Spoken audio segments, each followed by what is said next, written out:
আসসালামু আলাইকুম এভরিওয়ান। নতুন ঈদ ধামাকা অফারে চলে আসলো সাদাবাহারের কালেকশন। সুন্দর সুন্দর কয়েকটি কালেকশন কালারে পেয়ে যাবেন আমাদের কাছে। এবং 2025 সালে ঈদ কালেকশনের মধ্যে পাকিস্তানি ড্রেসগুলো খুবই ভাইরাল এবং খুবই ফ্যান্সি কালেকশন। দেখতে পারতেছেন ভিডিওর মধ্যে কত সুন্দর ড্রেসগুলা। ভিডিওর মধ্যে যেমনটি দেখতে পারতেছেন সেম টু সেম আমাদের কাছে তেমনই পেয়ে যাবেন।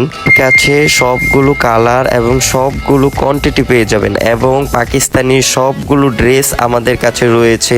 যেই কোনো কালার যে কোনো কোয়ান্টিটি পেতে আমার ইমো অথবা হোয়াটসঅ্যাপে এখনই যোগাযোগ করুন। এবং ড্রেস দেখার পর যদি পছন্দ না হয় তাহলে টাকা সাথে সাথে রিটার্ন। আমরা সারা বাংলাদেশ হোম ডেলিভারি দিয়ে থাকি। ডেলিভারি ম্যান আপনার বাসার সামনে গিয়ে দিয়ে আসবে।